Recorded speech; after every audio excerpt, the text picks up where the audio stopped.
Hi there, and today I'm going to review a movie that you might be kind of familiar with.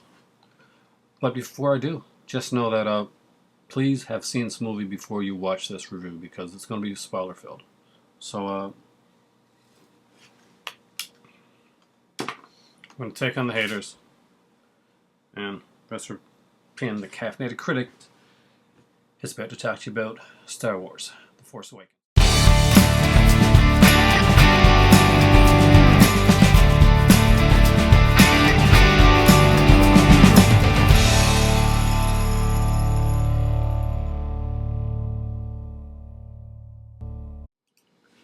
Alright, so we're going to talk Star Wars Force Awakens. First off, one, it's going to be spoiler filled. We talk about a lot of different stuff here. And I'm going to talk about the original films first off, because basically to give you kind of a history of my experience with Star Wars. I'm old enough to have seen all the Star Wars movies in the theater, from right back from the beginning when I was very young to the latest ones. I remember the first time that Star Wars came out in the theater again, and I saw it then as well. So that was kind of fun. They gave all these Kenner toy catalog-y things that at the door. Wish I had that, but that's worth money now. So Star Wars blew me away in the day. I was a huge fan, and as I mentioned before, a lot of the heroes in the movies they're tall, dark-haired dudes. So Luke was this blonde kid that he grew up over the films and became this real badass character by the third one. So I was a huge fan of Luke. Where everybody else was like Han was their thing. I was totally in love with Leia. I was like, oh, why can't Luke get Leia? Then I found out why. But I was a huge fan of character Luke Skywalker and the way that that was done. I had one Star Wars toy when I was a kid because I live here in Canada, and although they did have them there, my cousin had like Millennium Falcon. He had like all these figures and stuff like that, and I had my grandparents were like more of the practical when it came to toys and stuff. I guess maybe that's why I'm like uber collector now. But they got me like a lot of stuff. It was good stuff, but it was kind of different stuff. They weren't into the stuff at the time. I grew up with my grandparents, so there's kind of a generation gap there. So they weren't thinking of Star Wars. I did have this cool Sarlacc pit Return of the Jedi game. Oh, it's so cool because it had actual molded figures of all these characters, and I just use these characters and do little scenarios and stuff with them. Super geeky stuff. I was a kid. I was 12 years old. That's what you do. But I had this one figure. It was kind of what was he? Is it like a squid-like creature? I don't know the name of the character. He had a squid-like head. He had the gun. I had him for years. Had a clock cape. It was really cool. I bought it myself in West Edmonton Mall of all places. And I'm going on a tirade here. I'm going to get to the movies. Don't worry. I was a real big fan of the first one. I was an even bigger fan of Empire Strikes Back, so I thought it was amazing. It's one of those things where all of a sudden it comes out and bam, it's oh, spoiler, if you haven't seen Empire Strikes Back, Luke, I am your father. And I'm like, oh, yeah, didn't see it coming. This is one of the internet days when, everything's ruined and spoiled for you. Where you gotta The Force Awakens was coming out, I had to pretty much put a ban on myself. To go certain places, even going on Facebook. I was very careful. Going on YouTube, I stopped going on YouTube for a while, and yeah, because I didn't want to have it spoiled for me. Did not want to have this movie spoiled for me, because I was a fan. So, Return of the Jedi comes out. I dig it a bit. I'm not too much on the Ewok characters at the time. Over years though, I found that even though it was probably meant more. At the age that I saw that, I was a teenager. I was badass. I wanted to be badass. So Ewoks and stuff like that wasn't cool for me at that age. It wasn't. I didn't get the fact that this is kids too. Star Wars was my franchise. So no, we won't need this for the kids. But it is overall, it's a film for the family. It's a family film, and I actually watched the 3 films again recently. The original trilogy, and I found that I really liked Return of the Jedi way more than I remember. Even the Ewoks, man. There's a scene where this Ewok gets killed. There's 2 of them running, and he gets shot, and they go down. They both go down, and one gets up, and he's like you think, right? He gets up, and he's like, come on, let's go. And Ewok doesn't move. He's just like, man, he's gone. He's gone. And he's like shaking, try to wake him up, but he's dead. And he realized it. And then you got this like little Ewok guy like crying over this little other Ewok guy. And you realize right then like how, what these little cutesy characters like show like the brutality and the senselessness of war. Just in that one little scene. Just in that one little scene. Kind of a throwaway, it could be a throwaway scene.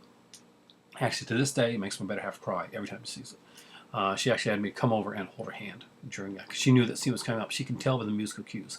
That's how big of a fan she is of Star Wars. So, let's get into the prequel trilogy. I was not a big fan. But I'm not going to hate on Lucas here for this, because you know what? We wouldn't have any of this stuff if it wasn't for George Lucas. George Lucas made some amazing films, and he made some films that I didn't find so amazing. I think that George Lucas, for the prequel trilogy, got caught up so much in the technology and what could be done and what could be used, and the computerization, and he wanted to take it in a different direction. A different direction than the fans really wanted to take it in. It became too shiny. It lost its like space western type aspect to it. There's only one scene in the entire trilogy, prequel trilogy, that has that like authentic Star Wars feel to it, and it's the pod race. Because when and it's in Phantom Menace. And this is why the Phantom Menace is the one of the of that trilogy that I really kind of dig a bit, because you got this pod race, and the pods are dinged up and they're dirty, and they're exactly what you expect from Star Wars. This is what you expect. You see these like planets that planets and places, and they're not all like cities and escapes like will become later in the series, and all this political mumbo jumbo, or midichlorians, which thankfully I heard is taken out of the series. Thank you very much. It's like this fast-going, like brutal, like pod race. It's a kid in the race too, man, and he's like just kicking ass. There's like this huge race going on. It's exhilarating. It's totally pumped me up, and it was that one time that film I'm like, damn, that's good. Then I went downhill the hill from there. The other two, not such a big fan of. I was glad to see Christopher Lee in a Star Wars movie, but that's about it. So, let's get to The Force Awakens. What you waited 6 minutes for. Thank you for doing that. And letting me ramble on about Star Wars a bit, because I'm a big fan. That being said, I was really nervous about going in. I didn't mind what J.J. Abrams did with the Star Trek universe. But let's face it, the Star Trek universe, although it's near and dear to my heart, it doesn't have that like incensed fandom that probably does with Trekkies. I've seen Trekkies and Trekkies too. But there's going to be like this huge backlash for messing up Star Wars. Hell, they turned against their creator when Lucas messed up in my opinion, messed up the prequel trilogy. But there's people that love the prequel trilogy. And, not me. I don't dig it like that. I like the first from Phantom Menace for some things. I like the Darth Maul character, not enough of them. I like the pod race. That's pretty cool. I'm not a fan of Jar Jar Binks. Just not a fan of the characters at all. And I think that Liam Neeson is actually annoying in the film, and I love Liam Neeson as an actor. But in this one, I'm like, oh, shut up! Now, Force Awakens starts with the text crawl. And then, so me and my better half were both wondering, will they do it? Will they do that, like, stars to the planet type of thing that we remembered? And the music's playing. And we're watching the text crawl, and we're getting pumped up. But we remembered the prequel trilogy, so we weren't getting too pumped up. And it does the whole like thing. And as it starts to go in there, I realized like early on exactly what J.J. Abrams is doing. He's making a movie that's very similar in structure to the original film. Not like copying, but doing like giving kind of like a secure base. So basically, we're able to get into and be introduced to and know and learn a lot about these new characters. These are new heroes and villains, because we're put in this kind of comfortable place. We're put in this kind of like Star Wars fanboy safe place that we know well, and it feels kind of uncomfortable. We're not quite sure right away why it feels so comfortable, but we realize as we go on through, and this is that lets us just let down our guard and let these new cats in, basically, to see exactly what they're what they got to give us, what they're gonna show us. So first off, we see Max von Sydow, and I'm like, damn. And we get to see Poe, and the character Poe Dameron is very, very much got a kind of a Han Solo feel. He's kind of cocky. He's like devil may care. And man, is Oscar Isaac, and you don't see enough of him in this film. Originally, apparently, he was supposed to be killed off, and that would have been a huge, huge mistake.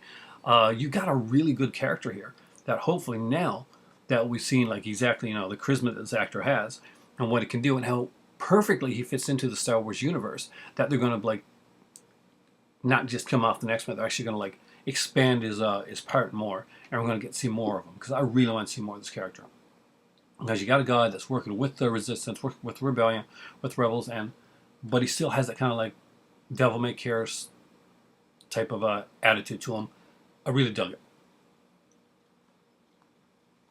You gotta be caffeinated for this. Anyway, so we are also introduced with the new stormtroopers, like the First Order, and these guys are they're brutal. We meet Kylo Ren, a very Darth Vaderian type guy. Kind of like you can tell he's trying to do like kind of a Darth Vader thing, and I don't mean like the actor is trying to. I mean like the character is trying to like emulate Darth Vader in the way that he like positions and maneuvers himself, but he's not quite there. And at first, that seems like that's going to be a criticism, but it actually fits in with the movie. You'll find it later on as I go on with this review. And we meet the stormtroopers. We see a stormtrooper actually try to help another stormtrooper, and in this like big like sequence that was really kind of was cool. Basically, stormtrooper gets shot, he dies, and he puts his hand up on the other's helmet, and there's like blood marks, smears coming right down, like his hand coming right down along the face, and I'm the helmet, and I'm like, that's cool. that's super cool. So that guy with the blood smeared helmet on, that turns out to be our hero. Actually, one of our heroes is Finn, and Finn basically, they're not clones in this movie here. Basically, what we got is like the whole clone thing is done. They can't go that way. What's happened in the years in between is that after the whole big like Return to Jedi, where they kind of beat the Empire and stuff like that, well, eventually bad shit happened, and they kind of like made a new type of, basically, say you got like the Nazi Party, and well, the Nazis are gone, and then you bring up this new thing. It's not called the Nazi Party anymore, but it's twisting like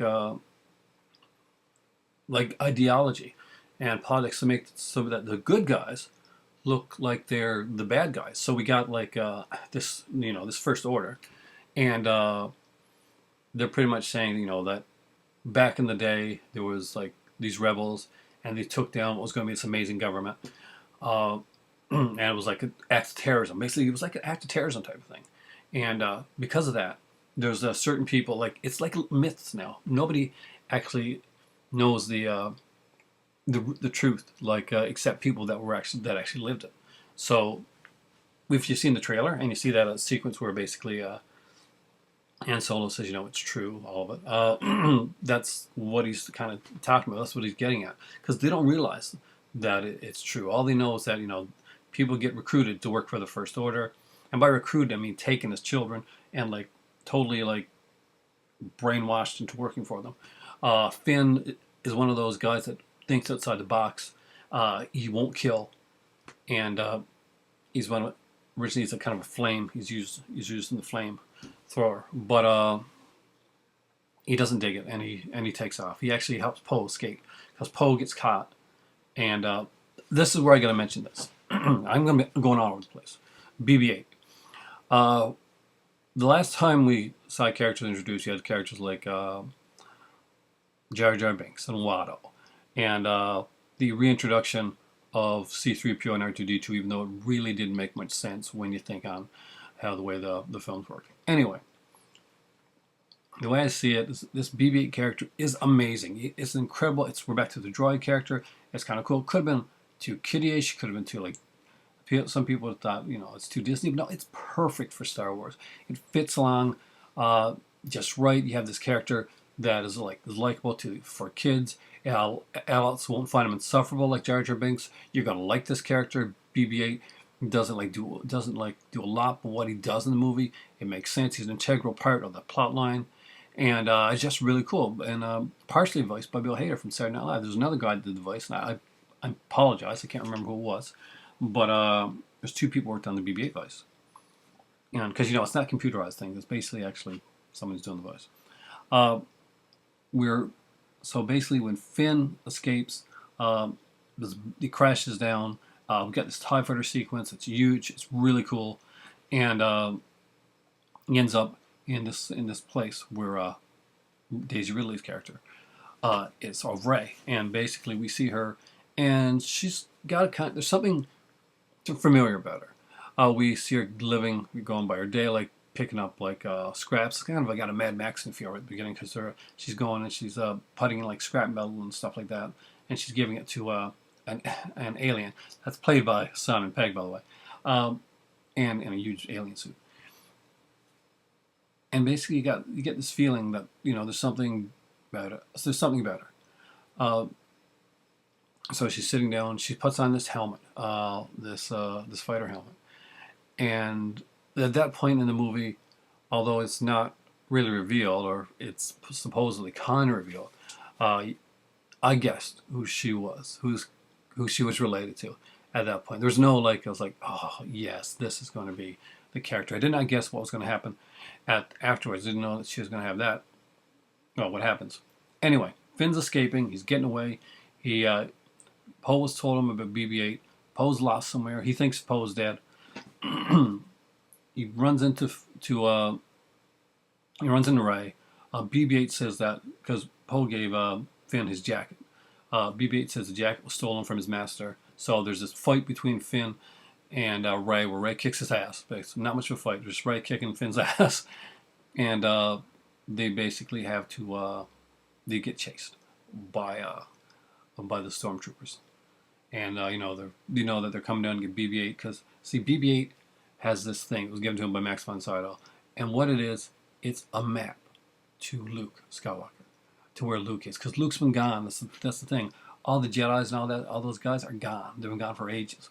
And now you're going to get them coming out and looking for Luke because they need Luke right now. The they're losing. The First Order is gaining more power throughout the universe. They're getting a stranglehold, and there's just this little bit of the resistance that's still there, and they desperately need their the Jedi. We learned that Kylo Ren used to be one of Luke's disciples, but he turned on him, and he went to the dark side. And he took some people kind of with him. The Knights of Ren, they're called. Think of it like the Sith, but or kind of like this maybe stormtroopers, but basically the Knights of Ren.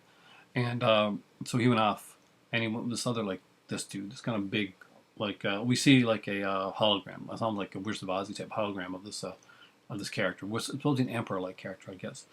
We don't know a lot about this character yet. We'll find out more in the next film, hopefully. And we will. So they take off, and they're going to get to the ship. And as they're passing by, it's off screen. They say, "Well, it's like, why don't we take that ship?" And he's like, she's like, "No, that's junk." So the ship that they're flying to, it blows up. It gets boom, gone. And they turn around and say, "Okay, we'll take that one after all." And they turn and they go towards it, and the audience screams because it's a freaking Millennium Falcon. It is the Falcon. It is the ship you want to see in Star Wars. And it was such an amazing, amazing discovery. They get in there. We see Rey, she pilots it. We get Finn down doing the Luke Skywalker type thing when he's into the piloting the guns, and but he's not quite as good. Finn's got there's humor in this movie, And the humor works well because there's some pretty dark scenes, and it's going to get more dark towards the end of the film. So the humor that's used in the film actually it's nicely balanced and plays off well off the characters. It makes the characters more relatable as opposed to having humor in a film where it seems forced or kidified or whatever. This humor is done to draw you into the characters, to make you like feel more for the characters, to get more depth into them, without actually having to go into like huge amounts of exposition, which was one of the biggest problems of the prequel trilogy. Is that rather than let things move along at a natural pace, I found that the prequel trilogy had a ton of exposition where weren't really showing us anything or like delivering any type of like emotional feeling. They were actually just, I felt like in the prequels they were talking to me a lot, like they were telling me this is what I should feel because blah blah blah blah blah for 10 minutes, rather than making me feel it and taking that direction. And that's where I think this one really excels. It takes it and doesn't like over explain things. It doesn't need to. J.J. Abrams knows, we've seen Star Wars. He's quite aware that it has a huge fan base. He's one of those fans. So what we get is like just these little things. We don't need to have like everything explained to us. Nobody needs to sit down for like 20 minutes and talk and say, okay, there's midichlorians in the air and this is why the force is going on, or let's talk about like Luke Skywalker and how angsty he is. No, there's an angsty character, but it's angsty in a good way, and I'm going to get to that as well. So they get on the Millennium Falcon, they're taking off, so they get sucked into the ship. So they hide down in the bottom, just like in Star Wars, right? But instead of like this being like an Imperial ship, like a First Order ship, the door opens up, and we get Han and Chewie, and audience reaction again. It's awesome. Han and Chewie were incredible. They just do so well in this film here. Chewbacca gets more of a role in this film than I've seen him get in the other films. He's not just like the co-pilot, or he's not just doing like little things here and there. He really seems to have more of a meaty role in this one here. It's he's war torn. He's been going around. He's older. He gets chilly. It's cold when he's outside, and there's this back and forth between him and Han. We get to see more of this crossbow thing that he's got. This kind of laser crossbow, and I'm a huge fan of the crossbow. Always was. I thought it looked cool, but they never really utilized it. And this one there, they do, and they actually make acknowledgement that was never really utilized in the original films. Even though it's this cool looking weapon, it was just there to be cool, and never really like used or explained. Like Han Solo uses it, and he's like, "Damn, this is a cool fucking weapon. Why didn't we use this before?" And he starts using the weapon. He's like, any lets Chewie know, I'm liking this. This is pretty cool. Basically, we get to know like kind of a cantina and Maz Eisley, I think, and it's very much like the Creature Cantina type thing. It's really well done. The characters are really interesting. I like the new character. We get to see Rey find Luke Skywalker's lightsaber, and when she touches it, she has these flashbacks. And cameo alert there, guys.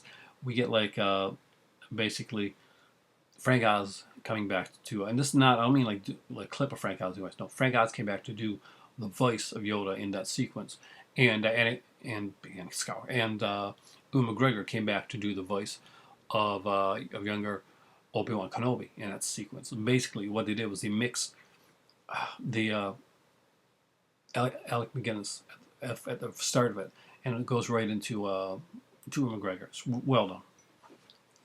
So we get a few more cameos there along the way. Watch for Daniel Craig as the Stormtrooper, and look for actually, and much easier to see, one of the guys from Heroes is in. Actually, two of the guys from Heroes right now. And at the beginning of the film, there's like well, not at the beginning, at the part where there's a fight where these two like groups come on to take on Han, because Han's gone back to his rogue ways. He's not with Leia anymore. And he's going off and he's doing all kinds of like missions, and he's borrowing money to get other stuff to make more money type of thing. So he's stealing from Peter to pay Paul. That's a reference I never thought I'd use. So basically these two groups come up to the ship, and they're like, okay, we're gonna we want our money now. And if you've seen the movie The Raid Redemption, right. And so yeah, I'm pretty sure that one of the groups are actors from that film. There's a really cool monster sequence there. It's really well done. We get like another oh man, we get some more like references to like throwaway references to the earlier film. We see the ball, like that, the force thing that kind of Luke was using to practice with his lightsaber. Uh, and now back to the candy. I'm all over the place in this one here. We find out that she obviously has something to do with Luke or Leia because she touches the lightsaber, and all of a sudden these memories kind of flash. There's some like memories that she wouldn't have access to, but like she's like tuned in, like to the whole, like to the Force, to her. Like there's some of the memories are hers, and some maybe are kind of like events that happen, or some are like maybe like future events or past events that she doesn't know. But she's kind of like tuned in. This is when you realize she's a Jedi. She's got the Force. That's coming. And that makes it pretty easy to figure out that although it hasn't not been acknowledged yet in the film, like not out and out, she's Luke's daughter, which makes me wonder who the hell is who's her mom, and that's another question that I want answered. But I'm willing to wait for the answer, and I'm very excited to wait for the answer. So we meet Kylo Ren, like out and out. Big spoilers here. Kylo Ren is Benjamin, and Ben. He is Luke is Leia's and Han's son. He went with Luke. He's the one that went with Luke to be trained with a bunch of other Jedis, and basically he betrayed Luke and turned on him, and Luke just gave up and just went to the farthest reaches where nobody could find him, which is apparently Ireland, because I'm pretty sure that was Ireland, man. But they go to stop, like they got this kind of like, think of it like a Death Star type of thing, where it's going to like zoom down and like boom the planet type of thing. So they go up with the Finn and Rey and Han and Chewie decide to go up and take it out. So there's all these like, they got to get the shields down so they can go in and just do kind of like in Star Wars, where they're gonna like the thing and boom, blow it up. And am I not descriptive here? They do, and they go for it. But something's happening when Leia says, bring back our son. He's still there. Still. And we've seen some sequences which are really cool. And I got to say, the guy Adam Driver who plays Kylo Ren, he does such an amazing job. This could have been a very one-dimensional character, and it succeeds in places where the newer prequel trilogy. And I hate to go back to like harken back to that again, but it just seems to be the best kind of mirror for it. He's not yet there. He's not completely trained. We can tell that. He's not focused. He wants to be. He so wants to be so emo, and they play with that well. He wants to be Darth Vader. He wants to be like his grandfather. But he's having problems. He's having doubts. Whereas Luke was on it's on the light side of the Force, and they tried to get glimmers of the dark side in him. It's just the opposite for Kylo. Kylo has gone to the dark side of the Force, and he wants to embrace it so well. But there's goodness in Kylo Ren that keeps coming through, and he can't. It's driving him crazy. He's having these things go wrong, and he doesn't just get upset. He has temper tantrums. He takes out his lightsaber, and he starts slashing the walls. He's pissed. This is not a thing where basically his face is all scarred up, not because he's wearing a mask. No, he wears the mask because his mind, mentally, he's scarred, and he wants to be like. He knows his face isn't messed up or anything like that. He wants to be like Darth Vader. He wants to have the mask. He wants to be cool. So he's a pretender to the throne at this point, and he's an angry, petulant, spoiled little brat, as his character should be right now. We're getting to watch this character grow. We're getting to see his dissension into pure evil or his redemption at the end of the trilogy, and it could go either way at this point. And that's what makes the character so fleshes it out. It makes it really, really cool to see it done like that. There's a sequence where he's having a tantrum. We see two stormtroopers, and they're walking around the corner, and Kylo's pissed, and we hear this. He's throwing this tantrum, and you hear like like lightsabers type stuff. So the stormtroopers come in the corner and they turn around. And like, no, that's okay. We'll go the other way. We'll go the other way with this. And it's a really great scene that made everybody laugh. This was done so well, and we got to get to the big part, the spoiler part. They'll be even bigger than Kylo is Leia's and Han's son. You knew this had to happen because in order to become that dark character, the character that we're going to be threatened to go past the the spoiled, lashing out teen with mega powers, really, is what he starts out as. And M Driver, girls find him attractive, and he does have that he does have kind of a sort of he's got a soft face, so he's just the opposite of what you expect when the mask comes off. So there's no makeup on to make him look horrible or scarred Darth Vader was. No, this is all right now. It's all internal, but he just wants to be like his grandfather. He's got this grandfather's melted helmet type of thing. It kind of looks like Jason's face in Jason Takes Manhattan at the end of the movie. Yeah, go back and watch that. It really does. So his father confronts him, and right there where it's going. He has this big speech where basically Kylo says that he knows what he needs to do, but he doesn't know if he has the strength to do it. And Han is hoping that it's the right thing. But I kind of feel that Han knew what he was going to do. And knew there's nothing else that he could do but hope that what happens next would mold his son eventually in the right direction. And Kylo Ren kills Han Solo. It was a hard sequence to watch because, as a big fan, my better half is a huge Han Solo fan, so it was really hard for her. But then we don't get enough time. We get the scene afterwards where Chewie flips, and I mean he does. He shoots Kylo Ren, and he starts shooting around, and he's losing it. And I'm like, oh God, don't tell me I'm gonna lose Chewie right now too. But no, basically, we get a big fight sequence where Finn takes the lightsaber and he goes after Kylo Ren. We haven't seen Chewbacca, so we're not sure if Chewbacca's alive yet or not. And then but Finn loses the battle, the lightsaber battle. He loses it pretty fast too. And there's this scene where the lightsaber is in the snow, and we see it fly up in the air. And for a second there, I thought, is this Luke? Is this Luke's entrance to the film series? But no, it goes to Rey, and she kicks ass. When she reaches that spot, she kicks ass. She realizes that she has the Force, and hasn't been trained, and her power is greater than Kylo Ren's. And cousin against cousin type of thing. They're going. Yes, because I'm saying she's Luke Skywalker's daughter. I'm going there, even though it hasn't been said. But yeah, it was amazing.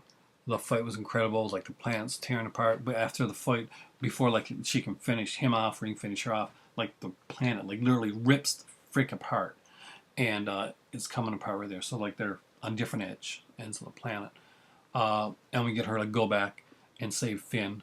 And he's hurt badly. So at the end of the film, Finn's hurt, and he's he hasn't woken up. And she goes off with Chewie and that, and she goes to you see her go to what looks like Ireland to me, but it's a planet, the far off planet, because the whole thing was finding the map for Luke Skywalker, and C-3PO's in this, and R2-D2. R2-D2 has a small part. Basically, BB8 comes with this portion of the map, and R2-D2 was turned on. It's he's powered down. They say nobody knows why, but R2-D2 hasn't powered up in ages, and nobody knows if he ever will. So near the end of the film, after Han dies, basically R2-D2 powers up, and they have the complete map of Luke Skywalker. So Rey goes off to find Luke, and right at the end of the film, we see her, and she's she hands over the lightsaber. She hands it out to to Luke. He turns around, he's got this big like beard on, kind of like kind of Obi-Wan type of beard, and the movie ends there. And so it's not going to be hard to think of what my feelings on this film are from my talking about it for the last 30 minutes. I really, really enjoyed this movie. If there's one thing that I think may have been slightly flawed, but I understand why they did it. They really needed to keep the Luke reveal till the end. But one of the big things for me with the Star Wars trilogy, the original, wasn't the Han Solo Leia romance. It was the Luke Han bromance that was going on throughout that trilogy. They really played well off of each other. And unfortunately, because of the way that the script went, we never do get to see Han and Luke back together again, not even for 1 minute. I'm hoping, really hoping that there's going to be some type of flashback sequences in the future films that's going to let us see, at least give us a scene, which is just a scene of Han and Luke together again. Because I really wanted to see that. I was really looking forward to that. That was my one disappointment throughout the entire thing. Everything else, I got to be honest with you, it was spot on. He did exactly what he needed to do. He brought in new characters, likable characters with incredible actors. He did perfect mix of practical and CGI effects. Excellent on that end.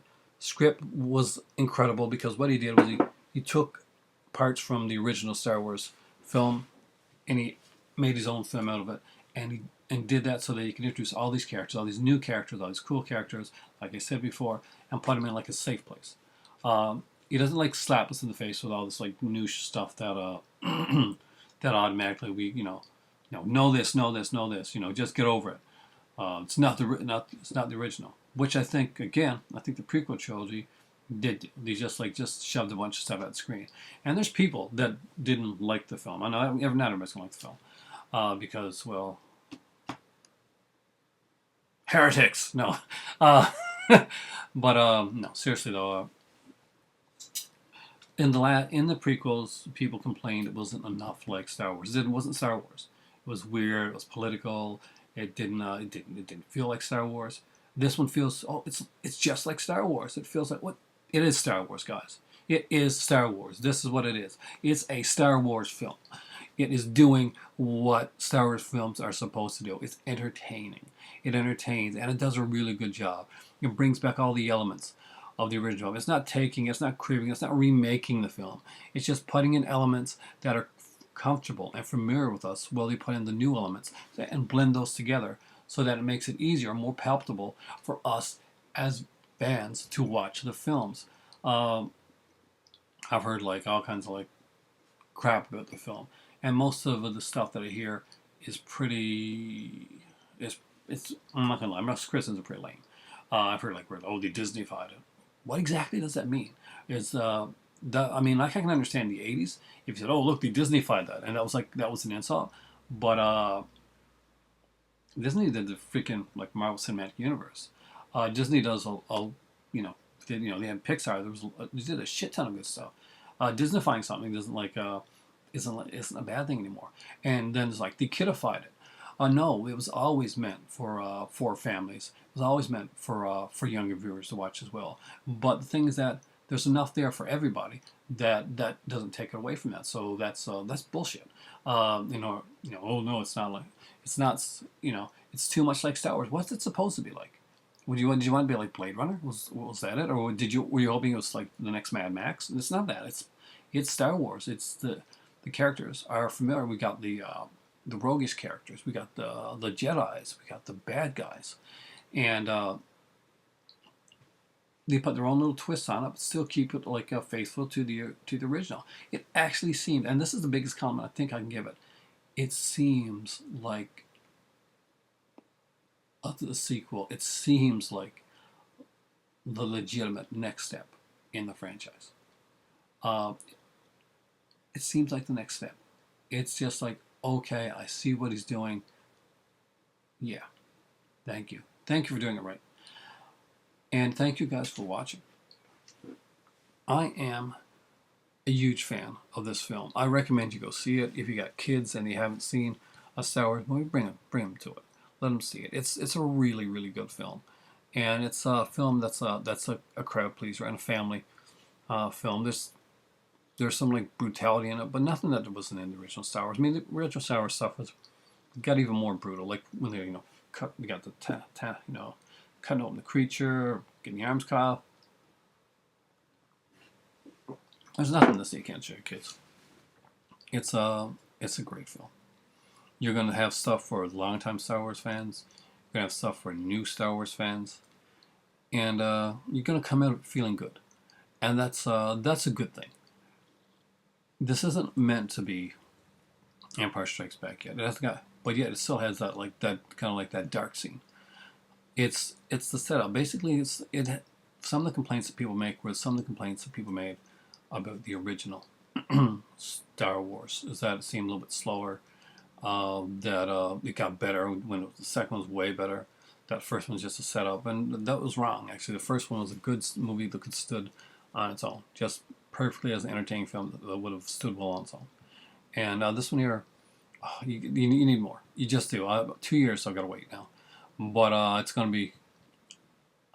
I'm just waiting for the movie to come out on Blu-ray, because whatever that special edition is, guys, that's what I'm going to be having. I'm going to need the big special edition of this film because, yeah, it was awesome. Star Wars: The Force Awakens and gets a perfect 10 out of 10.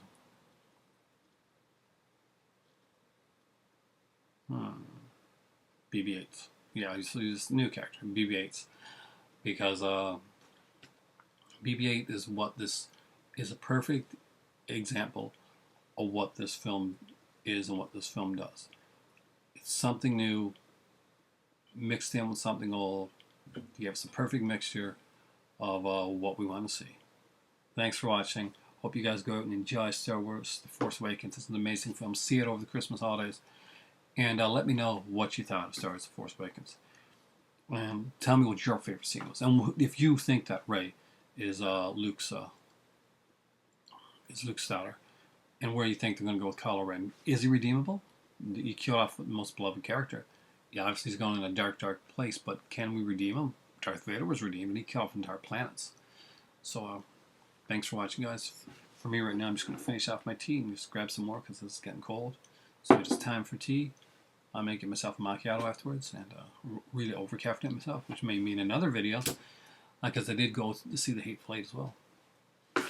Thanks for watching, guys, and I'm out of here. Have a good one.